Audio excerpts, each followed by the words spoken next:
What's going on, guys? Welcome to Last Epoch here, Season 2. It is Day 5. Been having a lot of fun here with our Fire Heartseeker Marksman, and I want to go ahead and give an update on how we've been playing, what I enjoyed the class, things about the season I've really been liking, and currently where I'm at with the build. So let's go ahead and get started. So first things first, let's go ahead and talk about the build. Now, it mainly relies on a skill called Heartseeker. Of course, it's in the name. It's like a guided arrow from Diablo 2. It tracks on the monster, goes back and forth, does a bunch of damage, and it also proc our bow, which will make it basically shoot out like a flamethrower. Pretty cool. Now, looking at our gear here, I do have a 2 LE Dragonsong. I got pretty lucky on the slam. I got a crit strike and a chance to chill on hit. Peak of the mountain for our crit strike chance, 15 dexterity, 68 health. Pretty good, decent crafts on that one. Now for our pearls of the swine, I still haven't managed to get a fire damage one. I've only had physical, but so far this is the best one I've gotten with a slam for 81% shred armor. Really, we just need a shred armor proc. Our quiver here is just cold damage, bow, slow on hit, and physical, and plus more slow on the type of quiver. We do more damage to slowed enemies, so that's a good thing to have. Now, as for armor, I haven't been able to get a exalted Heartseeker. I'm still sitting at a +1, and I can't find a good one. I've been trying and trying, so hopefully here soon. We have 2 silver rings. This one is just a 3%, unfortunately, but crit strike, freeze rate, which is not really the good. Cold resistance is probably the best one out of that. Elemental resistance to all, and physical resistance. You can see here we are doing all right on our res, but our necrotic and of course our void is just so bad. Our other ring here, a crit, dex, which is what we want, elemental, and health. Now for our gloves, I do have mana regen gloves, and that goes into using burning daggers, which I'll talk about when we get to the passives here. But crit strike chance, dexterity, lightning, and cold res, just kind of mixing them around. I haven't really found good gloves, so I keep trying to at least find something decent. Our Morning Frost boots, I did get a decent LE, 14% on there. We'll go over some more items after this.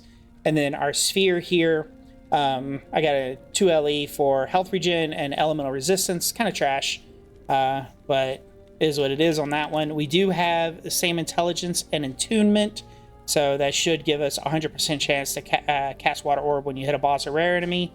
And then we'll cast 3 if our attunement equals our intelligence. You can see second to the bottom there. So we'll cast 3 of them. So that's pretty good. Good added damage. And this also makes sure we do a lot of cold damage. So we do a lot of fire damage, but we actually do a lot of cold damage, equal to or more. I have some items from the run in my inventory that I just did.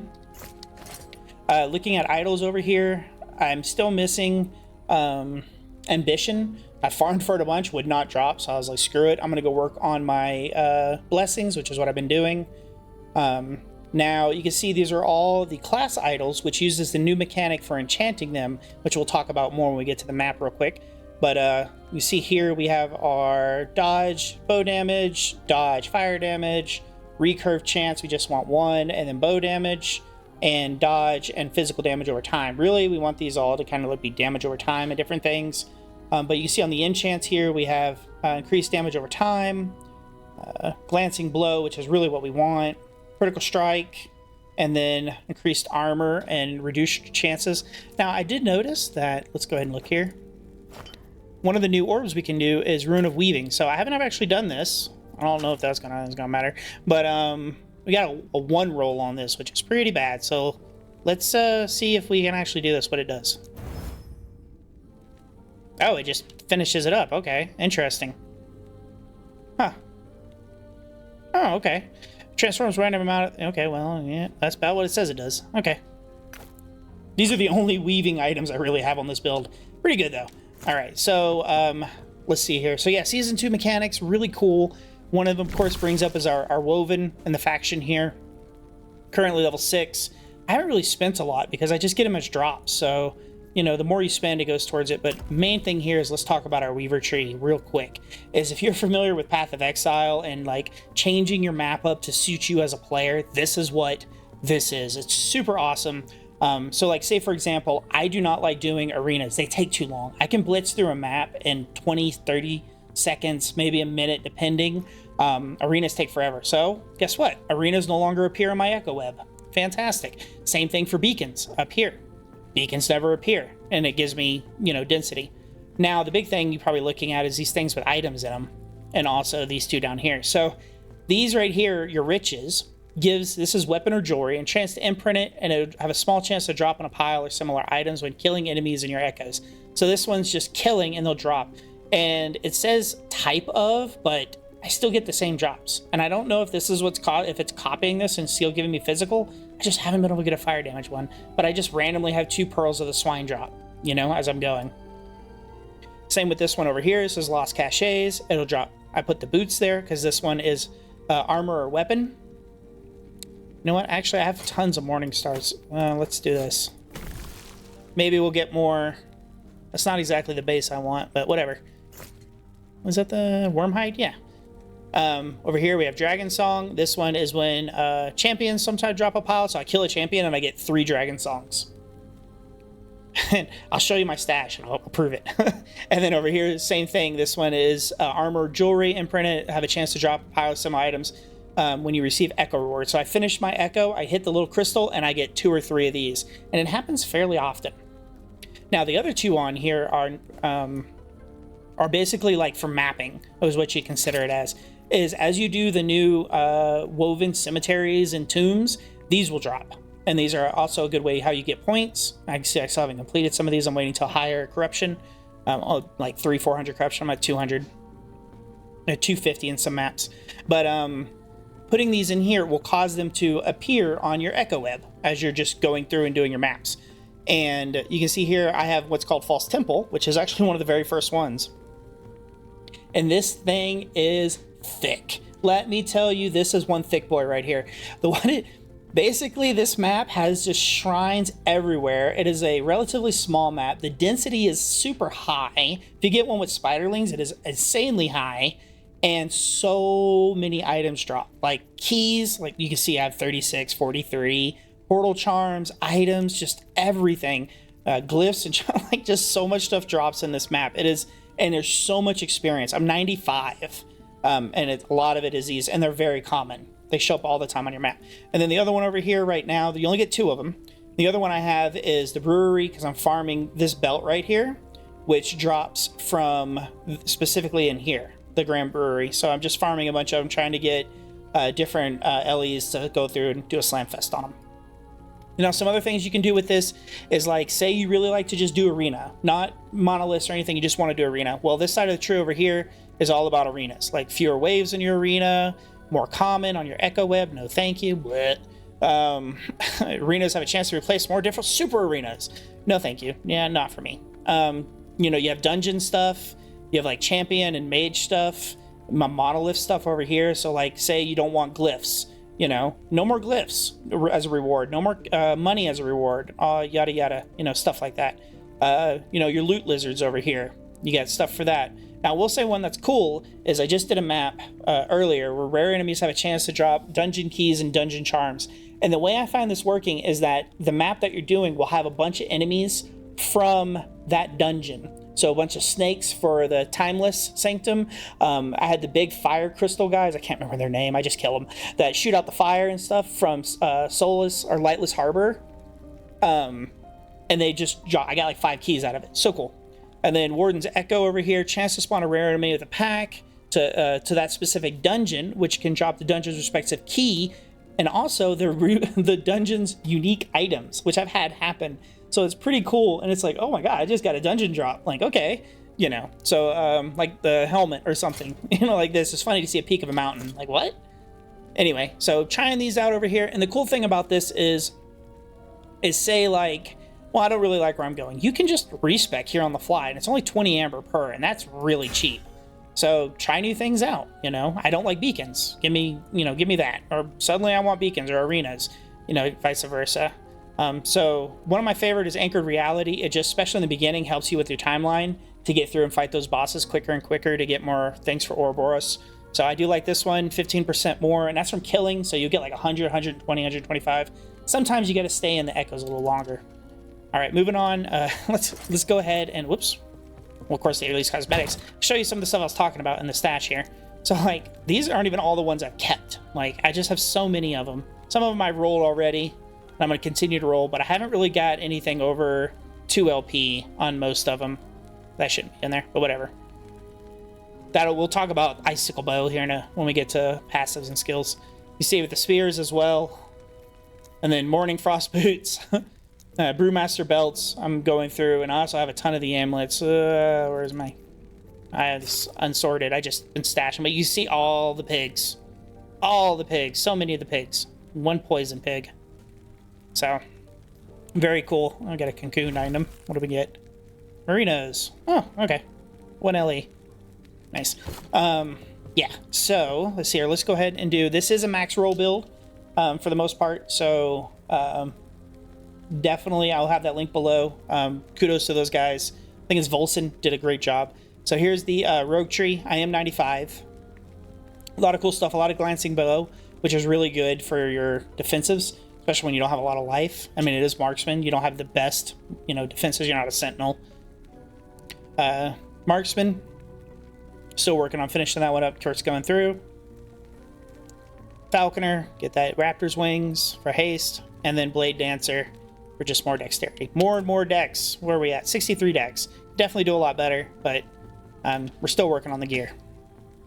Now, looking at passives, since I still haven't had... I took my armor off. Let me put my point back in there. Where did it come from? Where did it go? 1, 3, 3, 4... Ah, right here. I think that was right. Yeah, that was right. Okay, so yeah, just, recurve chance. Over here, your heart drain. So using this build, this type uses Blades of the Pyre, which is a decent mana drain because you fire pretty quickly. So having 3 or 4 heart drain, 75% chance for a mana return is really good. There's also things in here that causes heart drain to use less mana. I think it's in your passive tree, which is good as well. But if you're just starting out and you don't have mana regen, or you don't have like a lot of ability points, you don't have, full 23, 26 or whatever it is, just grab Molten Aerostorm, grab your Dragon Fang, and then come over here, put 2 points, 1 point here and then 1 point into Puncture. Change out Cinder Strike for Puncture, and you will still do rock and roll. Like, it's really good. I think it's pretty much just almost as good as Cinder Strike, but Cinder Strike will scale more with the more gear you have. Let's go ahead and take a look at Shift. Just your basic setup. You're going to shift all the time for shurikens. There's our shuriken setup. Once again, we want to slow targets, immobilize targets. We do more damage against slow, and I think more against immobilize as well. Here's our smoke bomb. We're using this primarily to get our dust shrouds. We also get dust shrouds from Heartseeker. I do recommend at least 1 point always in Hidden Skewer. For dust shrouds, you'll fire and you're going to constantly be building stacks. As I get up to 26, I'll put 2 more points in this and then 1 more point into Dragon Fang to build up that damage and put more. So yeah, that'll help your survivability a lot because you will get maximum glancing blow with this build. And then Cinder Strike, all you care about is basically these 2, Burning Dagger and Flaming Fury. So yeah, I know I have 12 points on Spect. Whatever, doesn't matter. But once again, if you didn't, you'd go Puncture, which is really good. It scales. It doesn't scale obviously as well as you go on, but in the beginning of the game, it is what it is. Now our skills we're using, of course, we're going to use our decoy to help take the heat off of us real quick. We're going to shift all the time to get our shurikens. We're going to dust, our smoke bomb. We can see here if we toss our smoke bomb, and we'll watch our glancing blow go up to 75. Now, if I was shooting things, I would also be generating stacks as well. So pretty cool. And then, of course, Heartseeker all the time. Now, let's go ahead and briefly talk about... I'm about to do another one. I'm trying to work on my blessing, so this is my next one I'm working on is Age of Winter. So my first reset, I got 196, so I need to do another one, jump up. Let's see here. So yeah, the new ones that I talked about that getting added, you'll see here with the webs. So like this is the shrines, pretty common here. Here is one that I manually added, which I'll talk about here in a second. Here is a brewery one. I'm just showing you how common they are by adding them to your Echo Web. And I think the more, like the higher tier that you get, the less common they are. But even the brew ones sometimes are just fairly common. And considering it's a guaranteed drop, and I get 2 to 3 drops per boss in there. I don't know if that's due to, I assume that might be due as well to my Circle of Fortune. I'm level 10 in it as well. I know some people like Merchant's Guild. I usually like Circle of Fortune, but you see I'm up to 119,000 favor because I haven't had to use it a whole lot. Once I got my base gear, I've just, with the new Woven map, I've just been farming the living crap out of it. So yeah, it's been dropping. I haven't had to really do a lot of prophecies. So I don't know, I guess. It's worked. I really like it so far. So let's go ahead and talk back over here. So yeah, as you can see, going up here, we have a bunch of the spider webs here, which shows are the ones that are added. And you won't have these unless you have them added. There's two ways. You can add them like we did for our woven web there for our faction, or by completing these right here. So these are cemeteries. Yeah, this is Cemetery of the Raced. And by completing these, at the end, you will have a font to where you can enchant your idols, your class idols specifically, not these over here, not your woven idol or weaver idols, but specifically your class idols. And it's random. I've had between 1 and 4 chances. I've never seen a 5 yet, but and you can re-enchant the same item over and over. So like if I don't like this, I'm just going to slam it back in there, pick it up, put it down, pick it up, put it down, keep doing it over and over again. So that's at the end, and that's at the end of every one of these, including the ones that are in maps. And then as well, it will have an item or a thing that you can use to use your woven echoes to add things to your map. So what I did is I wound up hitting up here, and it kind of dead-ended on me. So I was like, well, I'll use this. This is this map right here. I went in, I added this map, and by adding this map, it added this whole chain up here, which kind of dead branched on me again. So if I want, I could go down, complete this one, and then add probably another one over here to continue it going. So that's a really cool way to kind of continue your echo web going, if that makes sense. So yeah, once again, I reached to here, and it basically died on me. I used this to create this here. This was not here. And by creating this, it added all of this up here as I went on. And then, you know, I could go over and do it. You can add it anywhere on your map. So pretty cool. And then another aspect of this is as you do your maps, you're going to find maps that are influenced by the woven, basically. And they'll have the other enemies. You'll smash them, stuff like that. You'll see them in your normal map. But as you're doing your normal, I say map, but no, as you're doing your normal echo, you'll see what looks like a tomb in there. I hate how they have quest rewards. Please reward it to where it's blinking as the quest. I hate that crap. But anyway, if you're playing the maps, you'll understand what I mean. That you go in there, and by completing those that are inside your echoes, it will give you the echo reward in there. So why does that matter? If you're farming, say, the red rings or something, and you want to increase the amount of times you see them, is you get, like, say, Age of Winter, which has gloves and jewelry.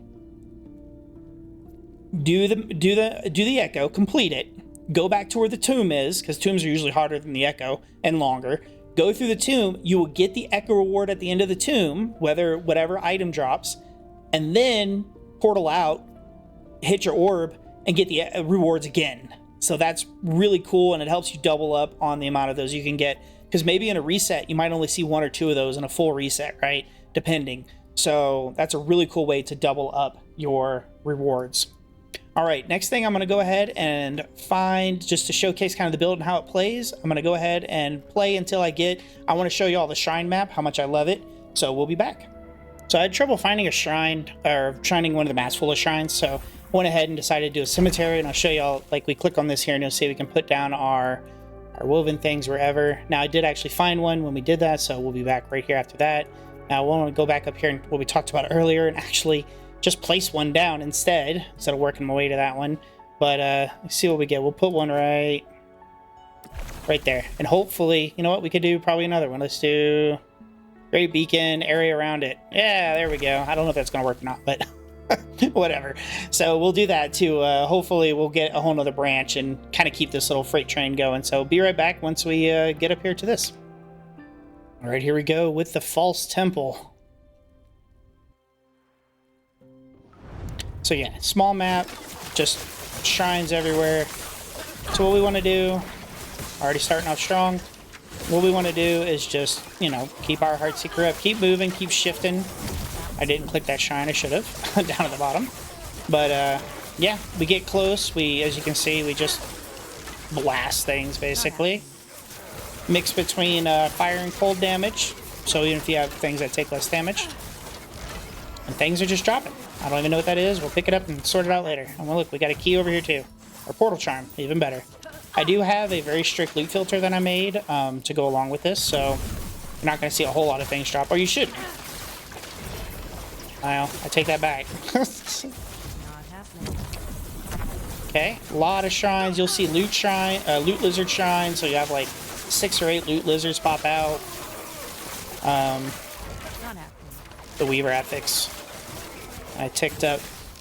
So yeah, just this is why I love this map. Honestly, is just you know you have so many shrines, so much stuff drops. Phantom grip. Probably toss it on the ground later. So much stuff drops, but loot lizards, as you can see right here, just getting blitzed. Now, you want to keep shifting, keep your shurikens up, toss down your decoy when you need, especially on like champions and stuff, to kind of keep the heat off you for a second. Nemesis, mages, whatever you want. And then, don't know what that was. Oh, that was actually the ambush. I'll look at it later. 2 scepters. But yeah, just blasting the whole screen, as you can see. Yeah, we have range on that, but honestly, like even our Heartseeker itself, without the shotgunning of that, what is that? Long shot, probably gonna get tossed on the ground. 99% of it gets retossed. I don't look at it. I just pick up as I go and toss it after, usually, for legendaries and other items. The only things you'll see drop that are purple and blue or color-coded that are for, like that. Usually for, it's for slamming legendary potential. Yeah, that was 2 rare enemies or whatever. just demolished them. So that was most of the map. We didn't get the other part, but you can see we're already hit max stability really quickly, actually. I didn't even mention that, but we hit plus 98 max stability. Super easy on the map. I just want a lot of set items too. You can craft sets and smash sets now. That's another thing. That's its own separate topic. But I just want to show you, like, here's another key. Here's this. Here's, you know, it's crazy. Like, more keys than I would really need. You can see just by, I did other sword. That's going to go in the ground. But really just by tacking, we're keeping Dutch Shroud up, as you can see, which keeps our glancing blow up. And yeah, you can either hold right and left and do this little stutter step, or you can just stop and attack and then move and attack. Honestly, this does stop and attack and does more damage, but you know, stutter step can work depending how fast the enemies are dying. They just get deleted. So much fun. Really a lot of fun. Loving the build. I'm glad with the changes. Excellent season. The guys and gals over at Last Epoch devs really did an outstanding job in this one. So, alright guys, so thank you so much for watching here. And if you like the content, if you want to see more, let me know. If you have any questions, go ahead and leave me a comment down below. And yeah, I continue to make more videos with this, I think. It's going to be a lot of fun, and I'll see you back here next time.